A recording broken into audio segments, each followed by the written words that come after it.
Hiya and welcome to this podcast, The Teen Whisperer, the podcast for mums of tween and teenage daughters who are trying their best to figure out this whole, teenager thing without completely losing the plot. I'm Rach Friedley, a parenting coach and mentor, and I help mums just like you make sense of all the teenage shiz, because all those what the frig moments, they're not just attitude, they're messages. Messages telling you what's really going on beneath all those behaviours. The slam dolls, the eye rolls and the screaming in your face.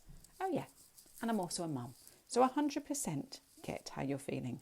So let's dive into this week's topic. Today I'm kicking off a short series on the exam season. I'm going to do it fortnightly, peppered throughout the next 8 weeks. Because, it's that time of year, isn't it? When full-on revision is madness. It's on for GCSEs, it's on for A-levels, it's on for end-of-year exams, you name it. There is so much revision and exams going on.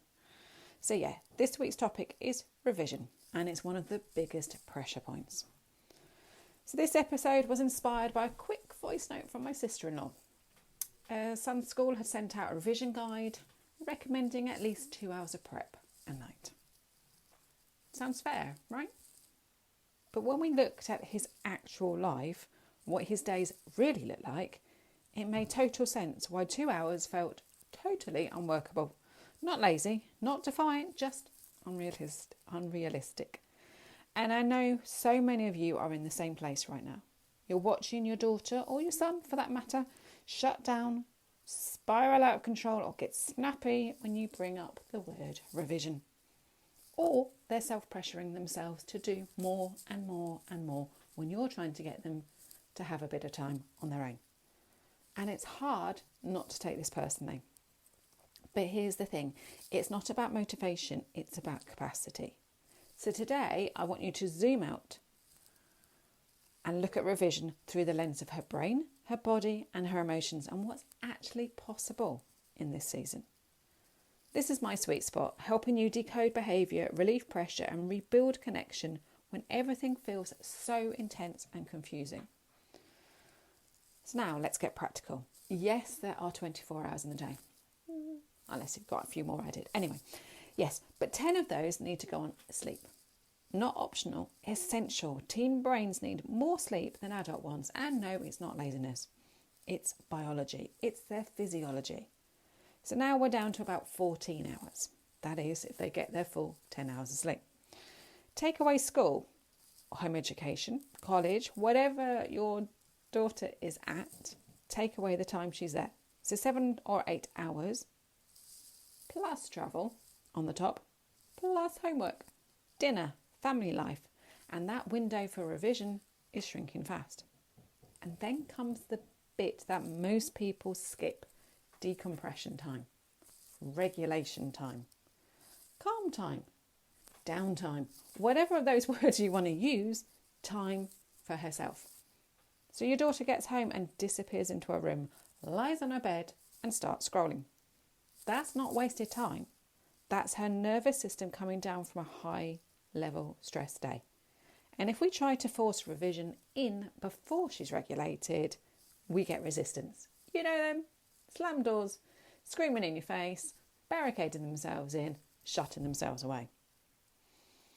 Because her brain literally cannot take any more. It's like trying to fill a cup that's already overflowing. It's not going to work. So what happens when we push through anyway? Sleep gets compromised. She's more tired the next day, meaning she's more irritable. She starts snapping at you or crying over nothing. Her focus goes through the floor. Her self-worth takes a massive hit and her self-esteem is down underneath the floor. It's not that she doesn't want to do well. It's that her needs aren't being met, and her needs are to be seen, to be heard and to be valued.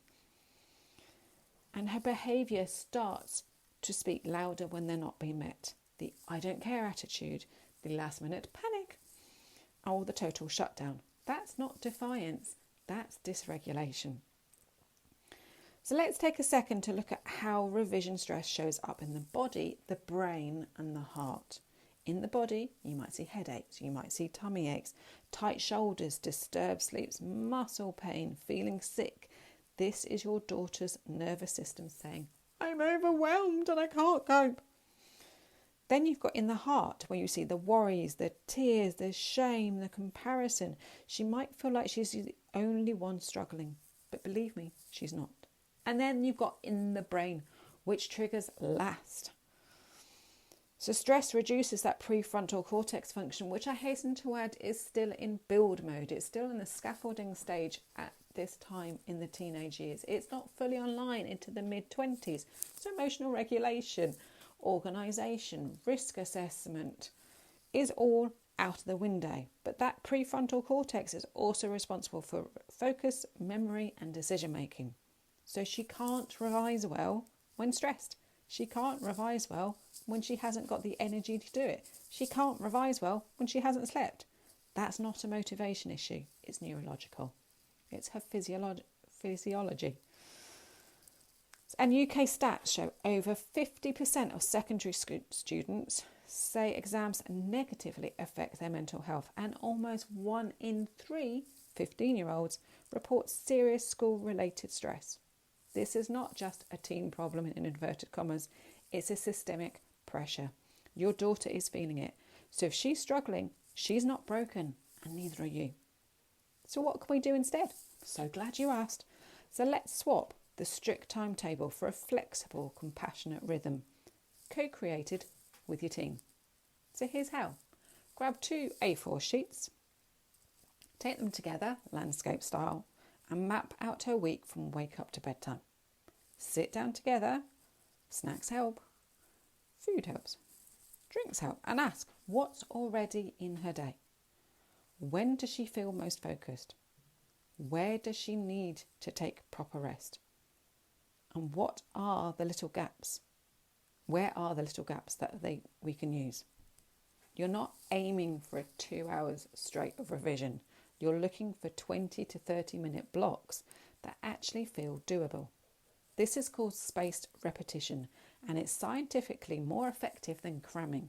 And here's the most important part. Don't cancel the things that light her up, that make her feel alive, that make her feel inspired and excited. So things like her sport, her music, her art, her time with her friends, getting out in nature, they're not luxuries, they're regulation tools. They help her process stress. They help her feel capable and stay connected to herself. Take those away and her stress rises. It's not rocket science. Keep them and she has a fighting chance of balance. This season isn't just hard on teens, it's hard on you too, mums. You want her to do well. You want to help, but you're tired, you're triggered and you're running out of patience. That doesn't make you a bad mum. It makes you human. You don't need to be her full-time tutor, therapist and time manager. You just need to be her anchor. You need to be her safe space. The one who helps her feel seen when she's struggling to see herself. So if this episode spoke to you, I hope you know you're not alone in this. This isn't about getting it perfect. It's about showing up. And in fact, I talk about imperfect parenting all the time. And if all you did today was to listen and breathe, that's enough. But you don't have to do this alone.